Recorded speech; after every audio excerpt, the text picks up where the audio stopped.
Di sebuah desa kecil di Filipina, rumah keluarga Camilo berdiri di pinggir jalan tanah yang jarang dilewati kendaraan. Rumah itu sederhana, dengan dinding kayu yang sudah lapuk dan atap seng yang berisik saat hujan. Keluarga ini mengikuti agama Kristen Advent dengan ketat, dan itu terlihat dari cara mereka menjalani hari. Setiap pagi, sebelum matahari terbit sepenuhnya, ayah Talia, seorang petani bernama Ramon, sudah bangun untuk membaca Alkitab. Ibu Talia, Maria, memasak sarapan sederhana seperti nasi dan ikan asin sambil mengingatkan anak-anaknya tentang jadwal hari itu. Mereka punya 3 anak, Talia yang sulung, lalu adik laki-lakinya, Miguel, dan adik perempuan terkecil, Sofia. Rutinitas di rumah itu seperti jam yang berputar tanpa henti. Pagi hari dimulai dengan doa bersama di meja makan. Ayah membaca ayat dari Alkitab dan semua anggota keluarga mengulanginya. Setelah itu, anak-anak berangkat ke sekolah, sementara orang tua bekerja di sawah atau membersihkan rumah. Sore hari, sekitar jam 5, mereka kembali berkumpul untuk belajar Alkitab. Jam 7 malam adalah waktu ibadah keluarga, di mana mereka bernyanyi himne dan mendiskusikan pelajaran dari gereja. Tepat jam 9 malam, lampu dimatikan, tidak ada pengecualian, tidak ada acara TV larut malam atau obrolan santai. Rumah itu selalu sunyi setelah jam itu, hanya terdengar suara angin atau kadang-kadang hujan yang menetes di atap. Talia, yang lahir sebagai anak pertama pada tahun 1995, tumbuh dalam lingkungan seperti itu. Sejak kecil, ia sudah terbiasa dengan aturan-aturan ini. Ia ingat bagaimana ayahnya selalu mengatakan bahwa disiplin adalah kunci untuk menjaga iman. Ibu Talia sering bercerita tentang bagaimana keluarga mereka selamat dari badai besar berkat doa mereka. Talia mendengarkan semua itu dengan teliti, tapi di dalam hatinya ada sesuatu yang berbeda. Ia merasa rumah itu terlalu sunyi, bukan karena tidak ada suara, tapi karena tidak ada ruang untuk pertanyaan. Setiap kali ia mencoba bertanya sesuatu yang tidak biasa, seperti mengapa Tuhan membiarkan orang miskin tetap miskin, ayahnya akan mengerutkan kening dan bilang, itu bukan urusan kita harus percaya saja. Pada usia 8 tahun, Talia mulai merasakan kekosongan itu lebih dalam. Ia sering duduk di kamarnya yang kecil yang ia bagi dengan Sofia. Kamar itu hanya punya 2 tempat tidur, sebuah lemari kayu, dan poster ayat Alkitab di dinding. Saat malam tiba dan lampu mati, Talia berbaring di tempat tidurnya, menatap langit-langit gelap. Ia mendengar suara angin di luar jendela, yang terkadang membawa suara jauh dari desa tetangga. Dalam hati, ia bertanya pada dirinya sendiri, mengapa aku tidak merasakan Tuhan sebegitu dekat seperti yang orang tua katakan? Mereka bilang, Tuhan selalu ada di hati kita, tapi kenapa hatiku terasa kosong? Ia takut mengungkapkan itu. Pernah sekali, saat di gereja, ia bertanya pada guru sekolah minggu, mengapa ada orang yang tidak percaya pada Tuhan? Guru itu hanya tersenyum dan bilang, itu karena setan mengganggu mereka. Kamu jangan seperti itu ya. Seiring waktu, pertanyaan-pertanyaan itu seperti lubang kecil di dada Talia. Awalnya kecil, tapi semakin besar karena tidak pernah diisi. Ia belajar menyimpannya sendiri. Di sekolah, Talia adalah anak yang pintar dan patuh. Ia mendapat nilai bagus di pelajaran agama, menghafal ayat-ayat Alkitab dengan mudah. Teman-temannya menganggapnya sebagai anak teladan. Di gereja, ia aktif dalam kelompok pemuda, menyanyi di paduan suara, dan membantu mengatur acara-acara. Semua orang melihat senyumnya yang lebar dan sikapnya yang ramah. Tapi di balik itu, Talia merasa seperti sedang memainkan peran dalam sebuah drama. Setiap minggu pagi, ia berdiri di gereja, bernyanyi himne, dan mendengarkan khotbah. Ia tahu kata-kata yang harus diucapkan, gerakan yang harus dilakukan. Tapi di dalam, ia merasa hampa, seolah-olah imannya hanyalah kulit luar, bukan sesuatu yang hidup di dalam dirinya. Keluarga Camilo hidup sederhana. Ayah Talia bekerja di sawah milik orang lain, sementara ibunya menjual sayur di pasar kecil. Mereka tidak punya banyak uang, tapi selalu cukup untuk makan dan sekolah anak-anak. Setiap Sabtu, hari Sabat bagi mereka, adalah hari istirahat total. Tidak ada pekerjaan rumah tangga, tidak ada belanja. Mereka menghabiskan waktu di gereja sepanjang hari, mendengarkan ceramah dan berdoa. Thalia ingat bagaimana ia duduk di bangku gereja yang keras, mendengarkan pendeta berbicara tentang akhir zaman dan pentingnya taat.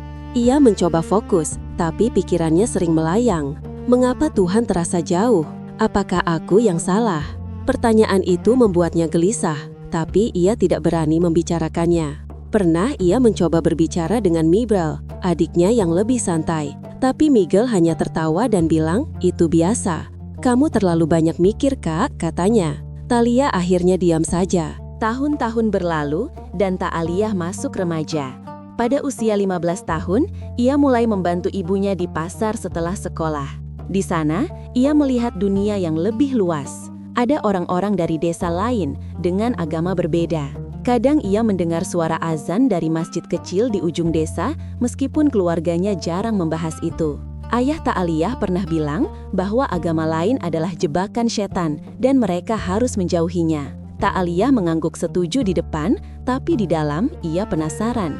Mengapa orang lain tampak bahagia dengan iman mereka? Apakah iman mereka juga terasa kosong seperti milikku? Sekolah Thalia berakhir saat ia lulus SMP pada usia 18 tahun. Keluarganya tidak punya uang untuk kuliah, jadi ia harus bekerja. Ayahnya ingin ia tetap di desa, mungkin menikah dengan anak tetangga yang juga Advent. Tapi Thalia punya mimpi lain. Ia ingin pergi ke kota besar, Manila, untuk mencari pekerjaan yang lebih baik. Ia mendengar dari teman sekolah bahwa di sana ada kesempatan menjadi pegawai kantor atau penjual di mall. Setelah banyak diskusi, orang tuanya setuju, asal ia tetap menjaga iman dan pulang setiap bulan. Thalia senang, tapi juga takut. Ini adalah pertama kalinya ia meninggalkan rumah yang sunyi itu. Pagi saat ia berangkat, keluarga berkumpul di depan rumah. Ibu Thalia memberinya tas berisi makanan dan Alkitab kecil. Ayahnya berdoa untuk keselamatannya. Thalia naik bus yang berdebu, melambaikan tangan ke keluarganya yang semakin mengecil di belakang. Saat bus melaju ke jalan raya, Thalia menatap keluar jendela. Pohon-pohon berlalu cepat dan suara mesin bus memenuhi telinganya. Untuk pertama kalinya, suara hati Thalia tidak lagi dibungkam oleh keheningan rumah. Di dalam bus itu, ia merasa bebas untuk bertanya pada dirinya sendiri tanpa takut didengar. Mengapa aku merasa seperti ini? Apa yang kurang dalam hidupku? Pertanyaan-pertanyaan itu yang selama ini seperti lubang di dada mulai terasa seperti pintu yang terbuka sedikit. Perjalanan ke Manila memakan waktu 6 jam. Thalia tiba di terminal bus yang ramai, penuh orang dan suara klakson. Ia merasa kewalahan, tapi juga excited. Ia sudah punya alamat kos-kosan sederhana yang direkomendasikan teman. Malam pertama di kota, ia berbaring di tempat tidur yang asing, mendengar suara lalu lintas di luar. Tidak ada jam 9 lampu mati di sini, tidak ada ibadah keluarga. Untuk pertama kalinya, Thalia bisa berpikir bebas. Ia membuka Alkitab kecilnya, mencoba membaca seperti biasa. Tapi pikirannya melayang lagi. Mengapa Tuhan terasa jauh? Apakah di kota ini aku akan menemukan jawaban? Hari-hari pertama di Manila, Thalia mencari pekerjaan. Ia melamar di beberapa kantor sebagai asisten administrasi. Akhirnya, ia diterima di sebuah perusahaan kecil yang menjual barang elektronik. Gaji pertamanya kecil, tapi cukup untuk hidup. Di kantor, ia bertemu orang-orang dari berbagai latar belakang. Ada yang Kristen, ada yang Katolik, bahkan ada yang Muslim. Thalia tetap menjaga imannya, pergi ke gereja Advent terdekat setiap Sabtu. Tapi di dalam, kekosongan itu masih ada. Ia mulai merasa bahwa rumah sunyi di desa bukan satu-satunya tempat yang hampa. Kekosongan itu ada di dalam dirinya sendiri. Suatu hari, saat makan siang di kantin kantor, Thalia duduk sendirian. Ia melihat seorang rekan kerja bernama Aminah, seorang wanita Muslim yang selalu tampak tenang. Aminah mengenakan hijab sederhana dan sering tersenyum pada semua orang. Thalia penasaran, tapi belum berani mendekat. Itu adalah awal dari sesuatu yang baru, meskipun Thalia belum menyadarinya. Rumah sunyi di desa telah membentuknya menjadi anak yang bertanya dalam diam, tapi kota besar mulai memberinya ruang untuk mencari jawaban. Seiring waktu berlalu, Thalia mulai menyesuaikan diri dengan kehidupan kota. Ia pulang ke desa setiap 2 bulan sekali membawa oleh-oleh untuk keluarga. Di sana, ia kembali ke rutinitas lama, ibadah malam, keheningan setelah jam 9. Tapi setiap kali kembali ke Manila, ia merasa lebih bebas. Pertanyaan-pertanyaan itu tidak lagi hanya lubang di dada. Mereka mulai menjadi dorongan untuk mencari. Taliah tidak tahu bahwa perjalanan ini akan mengubah segalanya. Tapi di dalam hatinya, ia siap untuk mendengar suara yang selama ini dibungkam. Taliah sudah tinggal di Manila hampir 4 bulan. Kosannya kecil, hanya 1 kamar dengan kamar mandi di luar yang dipakai bersama 5 orang lain. Kamarnya berisi kasur tipis, meja kecil, dan lemari plastik murah. Di dinding, ia tempel kalender gereja dan foto keluarga yang diambil saat Natal tahun lalu. Setiap malam, ia tetap berdoa seperti biasa. Tapi doanya terasa pendek dan cepat seperti kewajiban yang harus diselesaikan sebelum tidur. Di kantor, ia bekerja sebagai staf administrasi di bagian pengadaan barang. Pekerjaannya sederhana, mencatat pesanan, mengetik surat, dan mengurus dokumen pengiriman. Gajinya tidak besar, tapi cukup untuk bayar kos, makan, dan kirim uang sedikit ke rumah. Rekan kerja di lantai yang sama ada 10 orang, dan yang paling menarik perhatian Thalia adalah Aminah. Aminah berusia 27 tahun, 2 tahun lebih tua dari Thalia. Ia memakai jilbab warna-warni yang selalu rapi, wajahnya ramah, dan suaranya pelan tapi tegas. Aminah duduk di meja seberangan dengan Thalia, jadi mereka sering bertukar dokumen. Aminah tidak pernah mengeluh meskipun pekerjaan menumpuk, tidak pernah ikut gosip, dan selalu menyapa semua orang dengan senyum yang sama. Thalia memperhatikan hal-hal kecil. Aminah selalu makan siang tepat jam 12, selalu membawa bekal dari rumah, dan selalu berhenti sebentar untuk sholat di sudut ruang arsip yang sepi. Awalnya Thalia hanya memperhatikan dari jauh. Ia takut terlihat penasaran berlebihan. Di desa, orang tua sering bilang bahwa Muslim itu berbeda, bahwa mereka punya aturan yang ketat dan tidak boleh terlalu dekat. Tapi di kantor, Aminah tidak pernah memaksa siapapun, tidak pernah mengajak orang masuk Islam, tidak pula mengomentari agama orang lain.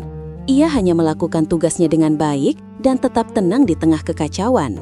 Suatu hari, hujan deras mengguyur Manila sejak pagi. Kantor libur setengah hari karena banjir kecil di beberapa jalan. Thalia dan Aminah kebetulan pulang bersamaan. Mereka menunggu angkot di halte yang sudah penuh orang. Payung Thalia kecil, jadi Aminah mengajak berbagi payung besar miliknya. Mereka berdiri berdekatan, basah kuyup pun tetap tersenyum. Saat itulah, azan maghrib berkumandang dari masjid kecil di seberang jalan. Suaranya tidak terlalu keras, tapi cukup terdengar di antara deru kendaraan dan suara hujan. Thalia langsung terpaku. Ia pernah mendengar azan di desa, tapi hanya samar-samar dari kejauhan. Kali ini, suara itu terasa masuk ke dalam dadanya. Jantungnya berdegup lebih cepat, kulitnya merinding. Ia tidak tahu kenapa, tapi matanya tiba-tiba panas. Aminah meliriknya sebentar, lalu tersenyum kecil tanpa berkata apa-apa. Angkot datang, mereka naik bersama, dan sampai di kos masing-masing tanpa banyak bicara. Tapi malam itu, Thalia tidak bisa tidur. Ia terus mengingat suara azan tadi. Bukan kata-katanya yang ia pahami, tapi nada dan getarannya. Seperti ada yang menarik sesuatu yang lama terkubur di dalam dirinya. Keesokan harinya, saat istirahat makan siang, Thalia memberanikan diri duduk di sebelah Aminah di kantin. Ia hanya membawa roti dan air putih, sementara Aminah membuka kotak bekal berisi nasi, ayam goreng, dan sayur bayam. Thalia pura-pura sibuk mengupas roti, tapi pikirannya penuh pertanyaan. Akhirnya ia bertanya pelan, "Kemarin, suara yang dari masjid itu, apa artinya?" Aminah menjelaskan dengan sabar. Ia bilang itu azan, panggilan untuk sholat 5 waktu. Ia ceritakan sedikit tentang maknanya, tanpa memaksa, tanpa terdengar mengajari. Thalia hanya mengangguk-angguk. Ia tidak bertanya lagi hari itu, tapi benih rasa ingin tahu sudah tertanam. Malamnya, sendirian di kamar kos, Thalia membuka ponsel. Ia mengetik arti azan di Google. Ia membaca terjemahannya. Allah Maha Besar. Aku bersaksi tidak ada Tuhan selain Allah. Aku bersaksi Muhammad adalah utusan Allah. Mari mendirikan sholat. Ia membacanya berulang-ulang. Ada kalimat yang membuat dadanya sesak. Sholat lebih baik daripada tidur. Ia tidak tahu kenapa kalimat itu terasa begitu dalam. Sejak malam itu, kebiasaan barunya dimulai. Setelah lampu kos dimatikan jam 11, Thalia menyalakan lampu flash ponsel dan berselancar diam-diam. ia menonton video pendek tentang Islam di YouTube dengan volume paling kecil. Ia baca artikel tentang konsep Tuhan dalam Islam. Ia cari tahu perbedaan antara Kristen dan Islam. Setiap kali membaca kalimat Allah tidak beranak dan tidak diperanakan, ia merasa ada sesuatu yang klik di dalam kepalanya, meskipun ia belum mengerti sepenuhnya. Rasa bersalah selalu mengikuti. Setelah selesai membaca, ia buru-buru mematikan ponsel, berdoa seperti biasa memakai doa Kristen, dan berusaha tidur. Tapi tidurnya gelisah. Ia merasa seperti sedang melakukan sesuatu yang terlarang. Ia takut kalau-kalau Tuhan yang lamanya marah. Ia takut kalau-kalau ini hanya godaan sementara. Tapi semakin ia mencoba menjauh, semakin kuat dorongan untuk kembali membaca. Satu malam, ia menemukan terjemahan Al-Quran dalam bahasa Tagalog di sebuah situs. Ia mulai membaca surah Al-Baqarah ayat demi ayat. Saat sampai pada ayat 186, ia berhenti bernapas beberapa detik. Dan apabila hamba-hambaku bertanya kepadamu tentang aku, maka jawablah, sesungguhnya aku dekat. Aku mengabulkan permohonan orang yang berdoa apabila ia berdoa kepadaku. Ia membaca kalimat itu berkali-kali. Dadanya terasa penuh, matanya basah tanpa ia sadari. Selama ini, ia selalu diajarkan bahwa Tuhan itu dekat, tapi baru kali ini ia merasa kalimat itu benar-benar hidup. Ia menutup ponsel dengan tangan gemetar, mematikan lampu dan menarik selimut sampai ke kepala. Tapi malam itu, ia tidak tidur. Ia hanya terbaring, menatap kegelapan, merasa ada yang berubah di dalam dirinya, meskipun ia belum tahu apa. Hari-hari berikutnya, ia semakin sering mencuri waktu.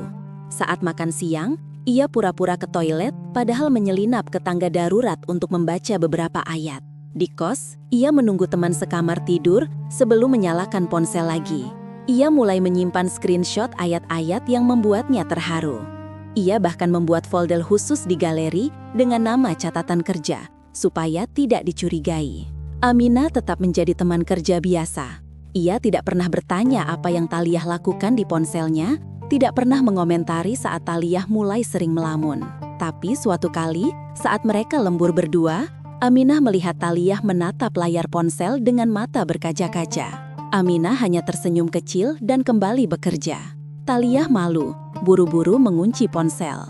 1 bulan setelah azan hujan itu, Taliyah memberanikan diri membeli Al-Quran terjemahan kecil di toko buku Islam dekat kantor.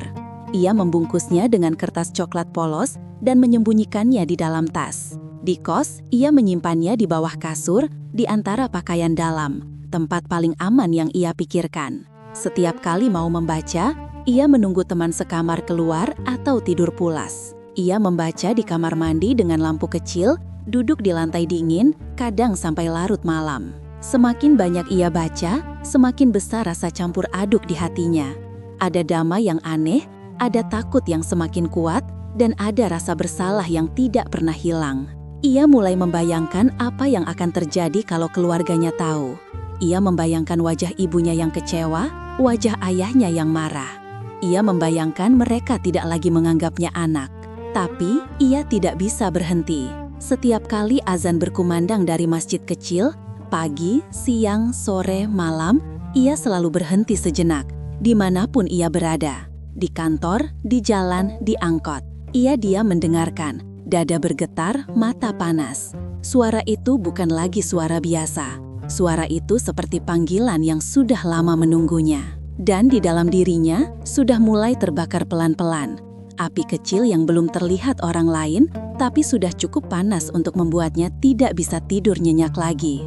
Ia tahu, cepat atau lambat, api itu akan membesar. Dan ia tidak tahu apakah ia siap menghadapi akibatnya.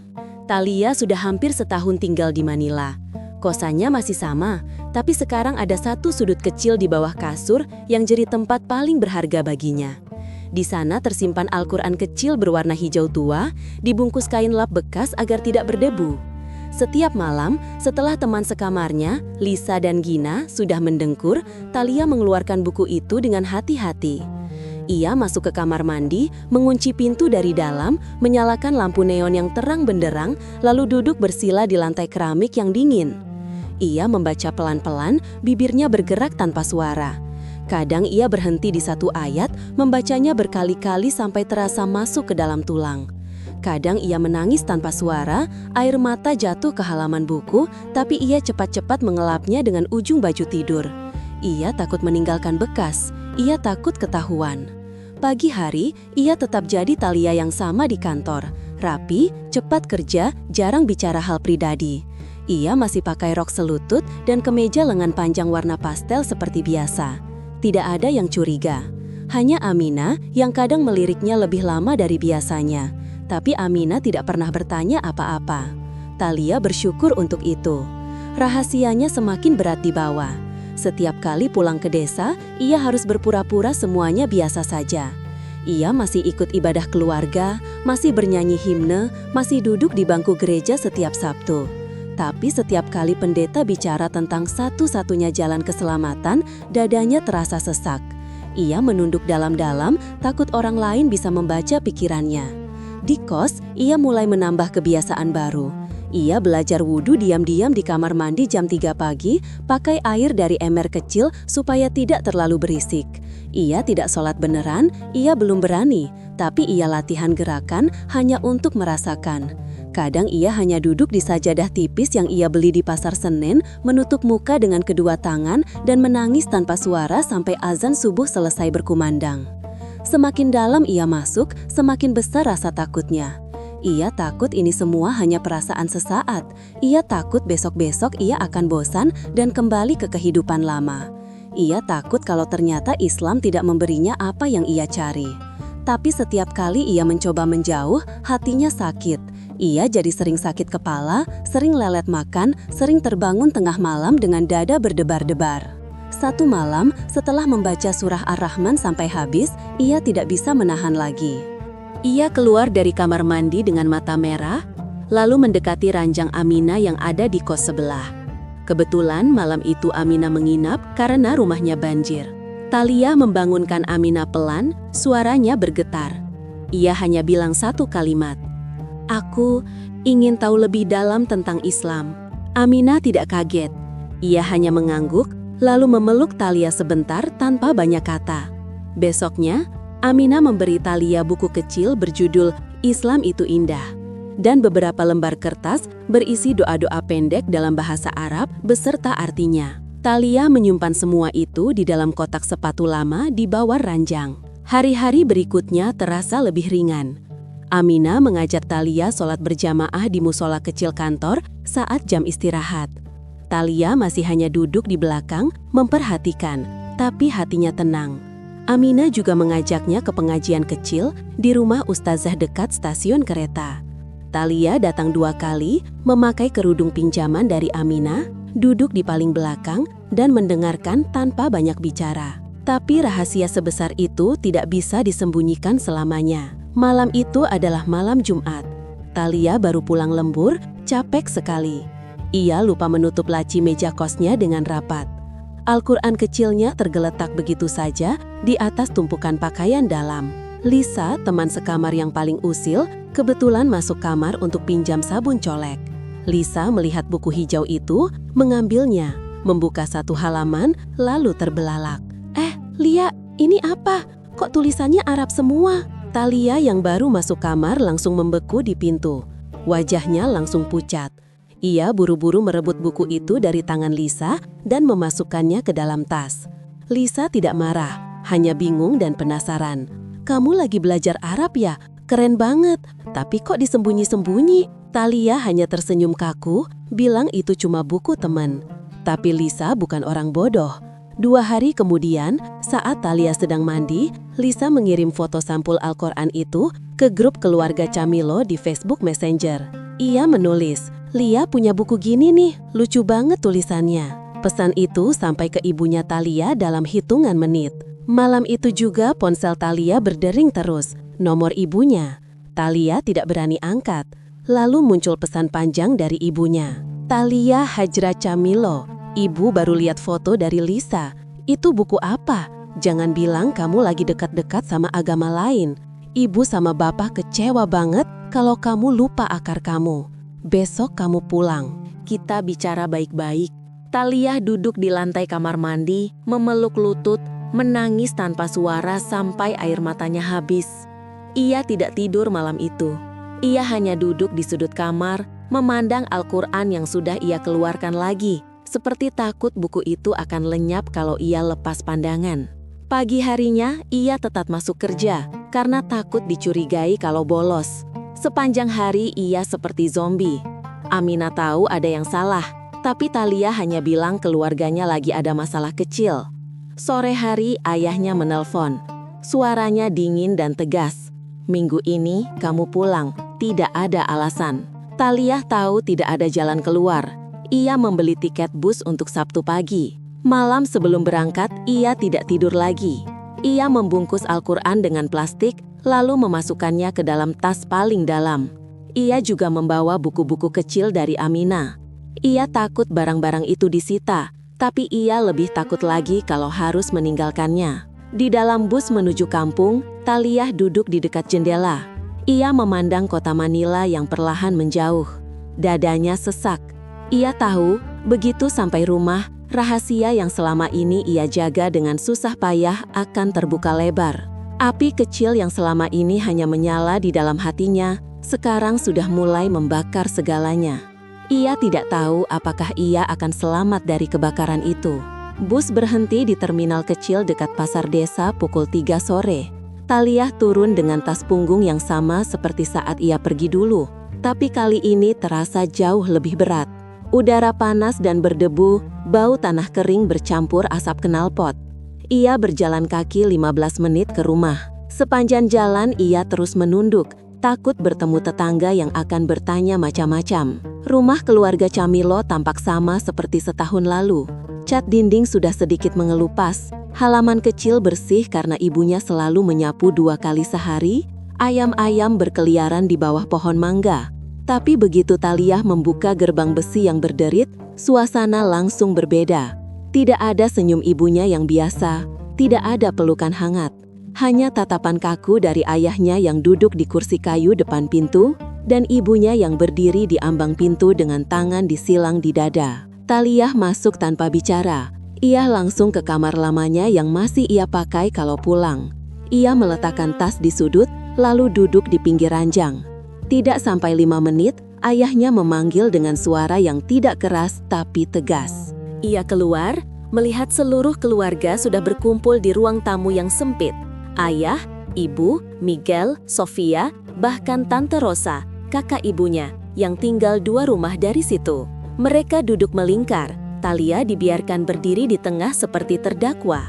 Ayahnya membuka map coklat berisi print-out foto dari Lisa. Sampul Al-Quran hijau itu, beberapa screenshot ayat yang Thalia simpan di ponsel dan pernah ia kirim ke Aminah lewat chat.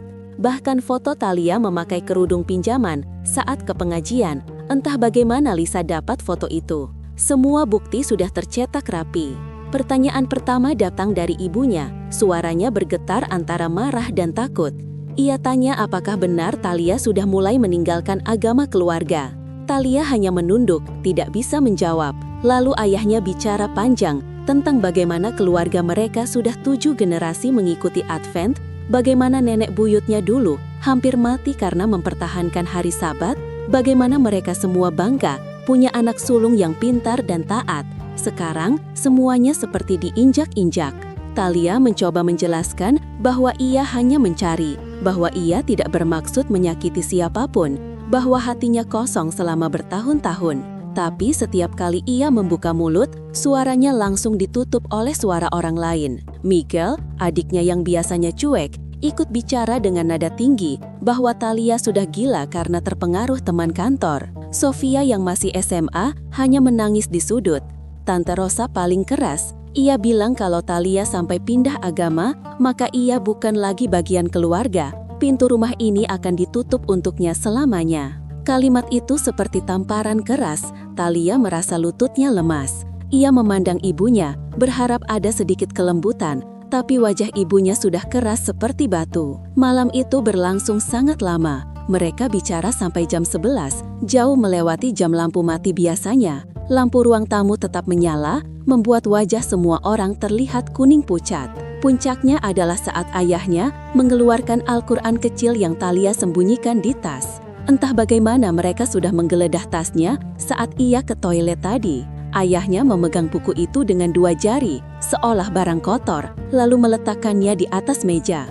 Ia meminta Thalia memilih sekarang juga, buku itu atau keluarga. Thalia menatap buku hijau itu, jantungnya berdegup kencang sampai terasa di tenggorokan.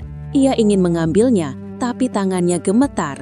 Ia ingin bilang bahwa tidak harus memilih, bahwa ia masih mencintai sayang mereka semua. Tapi kata-kata itu tercekat. Ruangan terasa semakin sempit, napasnya pendek-pendek. Akhirnya ia hanya menggeleng pelan.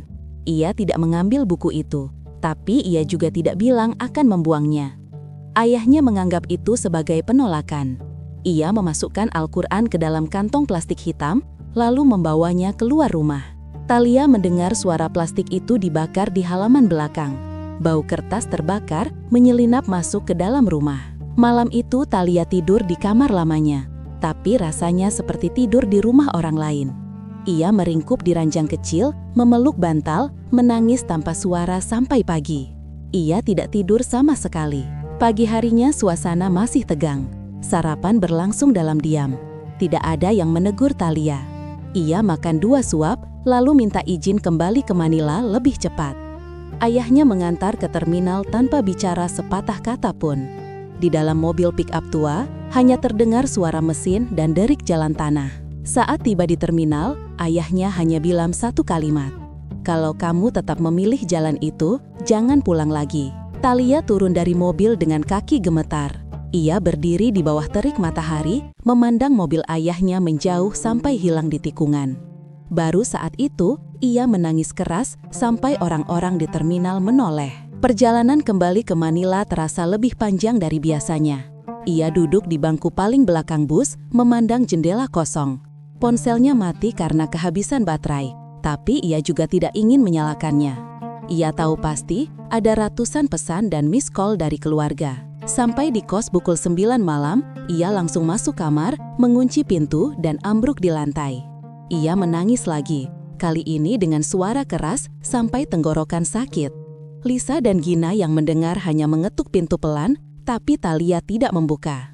Ia hanya bilang ia capek dan ingin sendiri. Malam itu ia tidak makan, ia tidak mandi. Ia hanya duduk di lantai, memeluk lutut, memandang tempat kosong di bawah kasur yang dulu jadi rumah Al-Quran kecilnya. Dadanya sesak, seperti ada batu besar menindih. Ia merasa bersalah karena menyakiti keluarganya. Ia merasa takut karena kehilangan mereka. Tapi di saat yang sama, ada bagian kecil di hatinya yang tetap bertahan. Bagian yang tahu bahwa apa yang ia cari itu nyata. Bahwa kedamaian yang pernah ia rasakan saat membaca ayat-ayat itu bukan ilusi. Hari Senin, ia masuk kerja dengan wajah pucat dan mata bengkak. Amina langsung tahu ada yang salah. Thalia akhirnya cerita semuanya. Dari foto Lisa sampai buku terbakar di halaman belakang. Amina hanya mendengarkan, lalu memeluk Thalia lama sekali, tanpa bicara apa-apa. Sepanjang minggu itu, Thalia seperti mayat hidup. Ia makan sedikit, tidur sedikit, sering tiba-tiba menangis di toilet kantor. Teman-teman kantor yang lain mulai bertanya-tanya, tapi ia hanya bilang keluarganya lagi sakit. Ia tidak berani cerita lebih jauh. Malam Jumat, setelah pulang kerja, ia duduk sendirian di kamar kos. Ia membuka ponsel, melihat ratusan pesan dari ibunya, mulai dari marah, memohon, sampai ancaman tidak akan lagi menganggapnya anak. Ada satu pesan dari Miguel, "Kak, pulanglah. Kita bisa lupa ini semua kalau kamu janji berhenti." Thalia membaca pesan itu berulang-ulang. Ia hampir mengetik balasan ia, tapi jarinya berhenti di atas tombol kirim. Ia teringat bau kertas terbakar malam itu. Ia teringat tatapan ayahnya yang penuh kecewa. Tapi ia juga teringat ayat yang pernah ia baca berulang-ulang. Dan barang siapa yang bertakwa kepada Allah, niscaya Dia akan membukakan jalan keluar baginya. Malam itu, untuk pertama kalinya setelah kejadian, ia mengambil wudhu dengan benar. Ia sholat Isya sendirian di atas sajadah kecil, meskipun masih ragu-ragu gerakannya salah atau benar. Setelah salam, ia hanya duduk, menutup muka dengan kedua tangan, dan menangis lagi. Tapi kali ini, tangisannya berbeda. Bukan tangisan putus asa, tapi tangisan orang yang sudah tidak punya apa-apa lagi untuk dipertahankan selain kebenaran yang ia yakini. Ia tahu keputusan sudah di ambang pintu, dan kali ini ia tidak akan lari lagi. Hari-hari setelah pulang dari desa terasa seperti berjalan di atas tali tipis. Talia masuk kerja, pulang, makan sedikit, tidur sebentar, lalu terbangun dengan dada sesak lalu menangis lagi sampai pagi. Ia tidak lagi membalas pesan keluarga. Ia matikan notifikasi WhatsApp keluarga Camilo, tapi setiap malam ia tetap buka chat itu diam-diam, membaca pesan baru dari ibunya yang semakin pendek. "Kamu masih anak ibu. Pulang, Lia, jangan buat ibu takut." Setiap kali membaca, dadanya seperti diremas. Tapi semakin diremas, semakin jelas juga suara kecil di hatinya. "Ini saatnya, kamu harus memilih, bukan lagi mencari." Hari Rabu sore, hujan turun deras di Manila. Kantor sepi karena banyak yang pulang cepat. Talia masih duduk di mejanya, menatap layar komputer yang sudah gelap. Ia tidak bisa konsentrasi sejak pagi. Aminah lewat di belakangnya, menyentuh bahunya pelan, lalu meninggalkan secarik kertas kecil. "Kalau kamu sudah siap, aku tunggu di musola bawah jam 5. Tidak ada paksaan." Talia memandang kertas itu lama sekali. Ia lipat kecil-kecil, masukkan ke saku kemeja, lalu kembali menatap layar kosong. Jam 5 lewat 10 menit, ia masih duduk. Jam 5 lewat 20 menit, ia masih diam. Tapi saat jarum jam menunjukkan 5 lewat 30, ia tiba-tiba berdiri, ambil tas, matikan komputer, dan turun ke lantai dasar tanpa berpikir lagi. Musola kantor ada di basement, ruangan kecil bekas gudang yang diberi karpet hijau lusuh dan pembatas kain sederhana. Lampunya redup, hanya 2 lampu neon yang masih hidup. Bau karpet lembab bercampur wewangian minyak atar murah. Di dalam sudah ada Aminah dan seorang ustadz tua yang sering datang tiap Rabu untuk mengajar karyawan yang mau belajar agama. Namanya Pak Ismail, berusia sekitar 60 tahun, jenggot putihnya pendek rapi, selalu pakai kopiah hitam dan baju koko putih yang sudah agak kuning. Talia masuk dengan langkah pelan, kakinya gemetar. Ia pakai rok kantor biasa dan kemeja lengan panjang biru muda. Rambutnya digerai karena belum punya jilbab sendiri. Aminah langsung berdiri, memeluknya sebentar, lalu mengajak duduk di karpet. Pak Ismail tersenyum ramah, tidak banyak bicara, hanya mengangguk kecil. Mereka duduk bertiga membentuk segitiga kecil. Pak Ismail mulai dengan doa pendek, suaranya pelan dan tenang. Talia menunduk dalam-dalam, tangannya berkeringat dingin. Setelah doa selesai, Pak Ismail bertanya dengan suara lembut, apakah Talia sudah yakin? Talia mengangguk kecil, tapi matanya berkaca-kaca. Ia takut suaranya pecah kalau bicara. Pak Ismail tidak buru-buru. Ia ceritakan sedikit tentang syahadat, bahwa itu adalah pintu masuk Islam, bahwa Allah Maha Pengampun, bahwa tidak ada yang terlambat untuk kembali. Ia tidak pakai kata-kata berat, hanya kalimat-kalimat sederhana yang langsung masuk ke hati Talia. Setelah itu ia diam, memberi ruang. Aminah memegang tangan Talia pelan, memberi isyarat bahwa semuanya akan baik-baik saja. Lalu saatnya tiba. Pak Ismail mengajak Talia mengulang kalimat syahadat. Ia ucapkan satu persatu dengan pelan, Talia mengikuti dengan suara yang hampir hilang. Asyhadu. Suara Talia bergetar hebat. Ia terpaksa berhenti, tarik nafas dalam-dalam.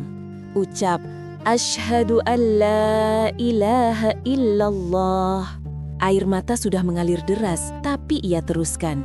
Wa asyhadu anna Muhammadar Rasulullah. Ketika kata terakhir keluar dari bibirnya, sesuatu seperti pecah di dalam dadanya. Bukan suara keras, bukan kilatan cahaya, bukan malaikat turun seperti yang pernah ia bayangkan waktu kecil. Hanya rasa kosong yang tiba-tiba terisi, rasa berat yang tiba-tiba terangkat. Ia menunduk dalam-dalam, kedua tangan menutup wajah, dan menangis tanpa suara. Pak Ismail dan Aminah diam saja, memberi ruang. Tidak ada tepuk tangan, tidak ada ucapan selamat yang ramai, hanya keheningan ruangan kecil yang terasa hangat. Setelah beberapa menit, Pak Ismail mengusap air mata Talia dengan tisu, lalu memberi selamat dengan suara pelan. Ia beri nama baru, Talia Hajra. Camilo tetap dipakai, tapi kini ia sudah menjadi muslimah. Aminah memeluknya lagi, kali ini lebih lama. Talia balas memeluk erat, bajunya basah karena air mata mereka berdua. Mereka keluar dari musola jam 6 lewat. Hujan sudah reda, jalanan masih basah, lampu-lampu kota mulai menyala. Thalia berjalan di samping Aminah menuju halte bus. Kakinya masih lemas, tapi ada perasaan aneh, ringan, seperti orang yang baru saja membuang beban puluhan kilo dari punggungnya. Malam itu Thalia tidak langsung pulang ke kos. Aminah ajak ke rumah kontrakannya yang kecil di daerah Quezon City. Rumah 1 lantai, 2 kamar, dinding cat hijau pudar tapi bersih dan hangat. Di sana sudah menunggu istri Pak Ismail dan 2 anak perempuan Aminah yang masih kecil. Mereka sambut Thalia dengan pelukan, nasi goreng hangat, dan teh manis. Thalia makan dengan lahap, baru sadar ia sudah 3 hari hampir tidak makan. Setelah makan, Aminah beri Thalia jilbab panjang warna abu-abu dan mukena putih sederhana. Pakai ini dulu katanya. Thalia memandang kain itu lama sekali, lalu memakainya di depan cermin kecil kamar Aminah. Ia lihat wajahnya sendiri yang bengkak karena menangis, tapi matanya kini lebih terang. Ia tersenyum kecil pada bayangannya, senyum yang sudah lama tidak ia lihat. Malam itu ia tidur di rumah Aminah. Ia sholat Isya berjamaah untuk pertama kalinya dengan benar, gerakannya masih salah-salah, tapi hati terasa penuh. Sebelum tidur, ia buka ponsel untuk pertama kalinya setelah berhari-hari. Ada 87 pesan baru dari keluarga, 42 miss call. Ia buka satu persatu, membaca dengan dada sesat. Pesan terakhir dari ibunya malam tadi. "Kamu di mana, Nak? Ibu takut." Thalia mengetik balasan panjang, lalu hapus lagi. Akhirnya ia hanya kirim 1 kalimat. "Ibu, aku baik-baik saja. Aku sudah menemukan jalan yang aku cari sejak kecil. Maafkan aku, doakan aku." Ia matikan ponsel lagi, taruh di laci, lalu tidur dengan tenang untuk pertama kalinya dalam beberapa minggu. Hari-hari berikutnya tidak serta-merta menjadi mudah. Keluarga masih marah. Miguel kirim pesan kasar, Sofia menangis di telepon, ibunya masih menunggu Thalia bertobat dan pulang. Tapi Thalia sudah tidak lagi goyah. Ia mulai pakai jilbab ke kantor, mulai sholat 5 waktu di musola, mulai belajar baca Al-Quran dengan tajwid dari Pak Ismail tiap Rabu dan Sabtu. Ada yang mengejek di kantor, ada yang bertanya-tanya, tapi lebih banyak yang mendukung diam-diam. Lisa, teman sekamar yang dulu mengadukan, akhirnya minta maaf dan malah jadi sering pinjam mukena Thalia karena penasaran. Hubungan dengan keluarga masih renggang. Kadang ibunya telepon hanya untuk menangis, kadang ayahnya angkat telepon lalu langsung tutup. Tapi Thalia tetap kirim uang tiap bulan, tetap kirim pesan singkat tiap Jumat. "Assalamualaikum Ibu, Bapak, Miguel, Sofia, aku baik, aku doakan kalian selalu." Sampai sekarang, 2 tahun setelah hari syahadat di ruangan kecil itu, Thalia masih tinggal di Manila. Ia sudah pindah kos ke tempat yang lebih tenang, dekat masjid. Ia masih kerja di kantor yang sama, masih jadi Thalia yang rajin dan pendiam, tapi kini dengan jilbab abu-abu yang sama ia pakai hari pertama. Ia tidak dapat keajaiban besar, tidak ada keluarga yang tiba-tiba memeluk Islam, tidak ada rekonsiliasi dramatis dengan foto keluarga lengkap di masjid. Yang ada hanya telepon singkat tiap bulan, ibunya yang kadang menjawab kadang tidak, dan doa Thalia tiap selesai sholat bahwa suatu hari hati mereka akan dilunakkan. Tapi Thalia tidak menyesal. Ia tahu sekarang bahwa jawaban Tuhan kadang datang dalam bentuk air mata di ruangan redup, dalam bentuk tangan gemetar mengucap syahadat, dalam bentuk kesepian yang terasa berat tapi membukakan pintu baru. Dan di dalam hatinya yang dulu kosong itu, kini ada nama Allah yang terus berdetak, pelan tapi pasti, seperti detak jantung yang baru lahir.